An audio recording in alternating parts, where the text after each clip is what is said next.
right, so let's try number 45, because this one has lots and lots of variables. Variables are confusing, right? Okay, so the idea is I want to find the volume underneath the plane x over p plus y over q plus z over r equals 1, where p, q, and r are constants bigger than 0. You good with this? It's good that they're not 0. It's good that they're not 0. Why is it good that they're not 0? That's a good problem. Yeah. Because then this thing is undefined and not specifically a plane, which would be problematic at best. So, cool. Okay. All right. So I think the first thing I should try to do is what? Well,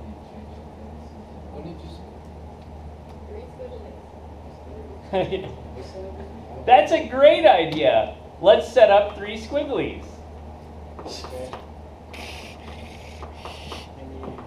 Right? They told me to find a volume. I'm going to set up 3 squigglies and put a 1 here.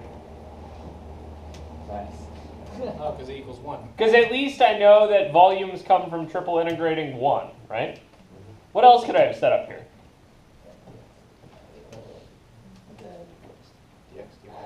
I guess that doesn't make sense.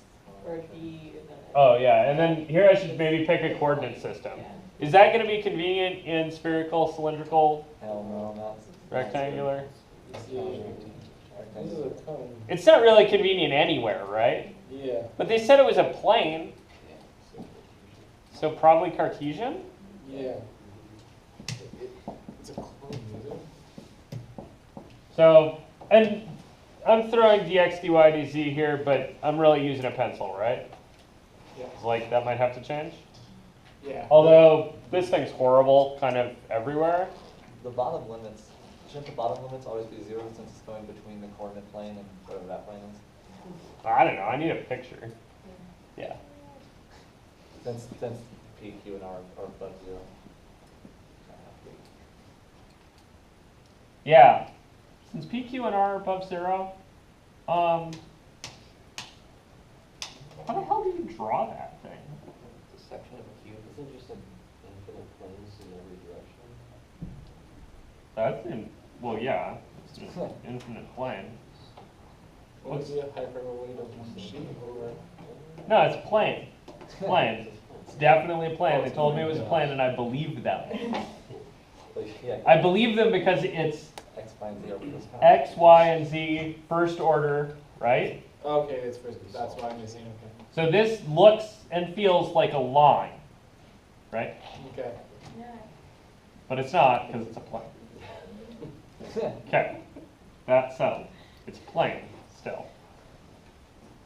How in the hell do I try to draw a picture of that thing? Well, we know it's positive, so it's definitely we're in the correct quadrant of the plane, so it's going up. Okay, so I think I'm living in the first quadrant because P, Q, and R are positive, maybe? That feels like it's right, but I don't really have a mathematical justification, right? You could solve for Z, but that'd be horrible. I would really recommend that you think to yourself, the dumbest way for me to find equations of planes, or to draw a picture of a plane, would be to just think, what are the intercepts? What's the Z-intercept? What's the X-intercept? And what's the Y-intercept? What do those even mean here?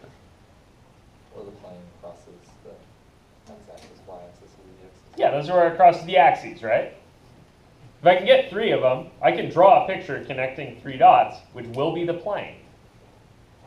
Right? Okay, so let me find the 3 dots.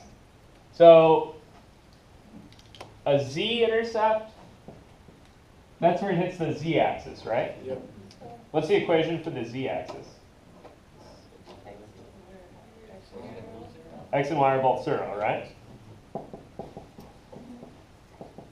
Okay, so if x and y are both 0, these 2 terms drop off, right? So you got z over r is 1. What's z? R. Okay, so on my z-axis, go up, dot, that is r long. Cool? Okay. We're about Where's your x-intercept? X over P equals 1, P which long. means X equals P. X is P, and your y-intercept is that y is Q. Q. So, where it hits the x-axis, you go out P, whatever that is. P, that way. Right? Dot. And then, for the y, you go Q, dot. Then, oh, set it up the right way. These are arbitrary, right? Yes. So I'm just kind of rando swapping them around. Why am I switching them? So it doesn't look like a line. Yeah, I don't want them to be a straight line, right? I want this to look like a plane. And so it's easier if the x side is shorter than the y side so that I can see it in my picture. So I'm going to connect these two dots and those two dots and that dot. Right? So the volume I'm talking about is that funky little pyramid guy. You see it's a right triangular pyramid? Does it say we're in quadrant 1? No. It It does. doesn't say that I'm in quadrant 1. R, P, and Q are It all says- positive values. Oh, you're right, you're right. P, Q, and R Okay. are all greater than 0, which is why we can imply it's in quadrant 1. You guys cool with that? Okay, so this thing here is the volume I'm talking about. That stuff. So, for my brain, which thing is going to be easiest to get rid of first here? To squash? Or Z's? Yeah, in my brain, it's much easier to squash z's initially than it is to squash y's or x's. There's no reason for that. You guys see that? It doesn't matter at all. They're all, like, this picture is totally symmetrical. Just for some reason, it makes more sense in my brain to do z's first. And then maybe we'll do y's and then x's? I don't know. We'll see. So where do your z's range? From 0 Not 0. From 0 to, I want to say R, but I feel like there's a lot more to it. they don't go to R. No. Because when you pick a spot to start, right? Yeah. Let's see, it'd be R. Yeah, they go to the plane, right? They go from 0 up to the plane. They don't all reach R. In fact, only the one that's at 0, 0 reaches R high. Yeah. Do I see that? Would you solve for Z? Yeah, so you need to solve for z up there. That's nice. Trust me. So you go from 0 to z equals 1 minus x over p minus y over q all times r. Right? Pretty good? You couldn't make that, what happens if you plug the p, because you said x is equal to p, and you have x over p. Ah, turns so- into 1. X is p when, Oh, okay, I understand. right? When z is 0 and y is 0. It's not p otherwise. Like sometimes it's p, but only at that one special spot. You guys all good with this? Okay, so now that I've got the z's out of this business, I could smash this sucker, right? You guys all see that? Okay, so if I smash this thing, so smash z, I get a picture that looks like this. X, Y, thing, thing, triangle, right? That's Q in the Y and P in the X, which you might notice actually, so what's the equation going on here? Where's that line at? X value. P equals 1. x over p plus y over q, oops, y over q. Sorry, I'm writing down here at the bottom again. Can you see this time? Can you see that? Too low. Okay. So that's x over p plus y over q equals 1. Because this picture came from setting z equal to 0 because I smashed and I knew the biggest bit was on the bottom. If I had had some little bulgy bit, right, I'd have to go up and find the fattest part. You guys see that? Okay. So my y's go from 0 to they go from 0 to the line. which is q of 1 minus x over p. Q times though, and then in parentheses 1 minus x over p. Okay, so this is 1 minus x over p times q. That's good with that? Okay, now the easy one. Where do your x's go? X is p. From 0 to P. p. That's good with us? So please note, when you do your first z integration, right?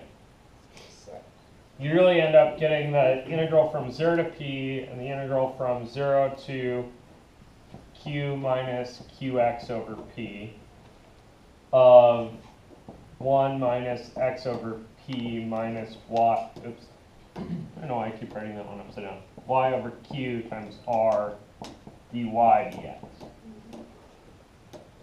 Right? Because instead of triple integrating 1, I could have double integrated over the region this function. You guys see that? It's good those come out the same, right? If they didn't, math would be broken and we could all just quit. Is there a way we could go up another dimension with integrals?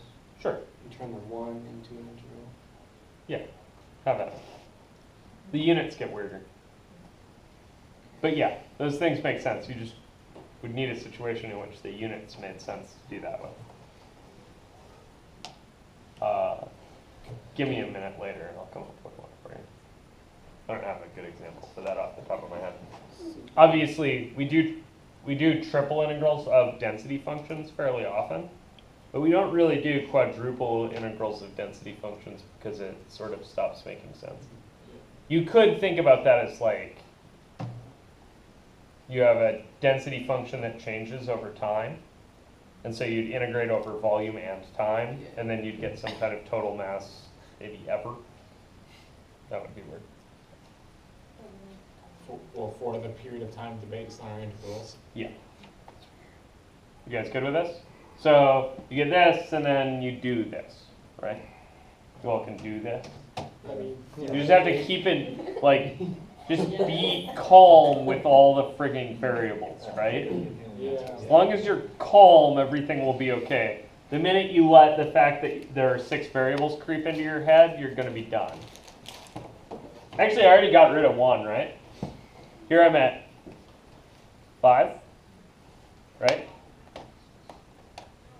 What are my 5 variables here? Oh, because Yeah, there's really just x, y, and p, q, r. yeah. What kind of object is this thing categorically? Should be just a ball. Yeah, it should be. Oh no, it's a I would love it to be a number, but it's not a number. This is a function. function of PQ. p, q, and r. And really, I shouldn't name this function f, because that would be stupid, because it's a volume, right? So this is volume as a function of the parameters p, q, and r. You guys all cool with that?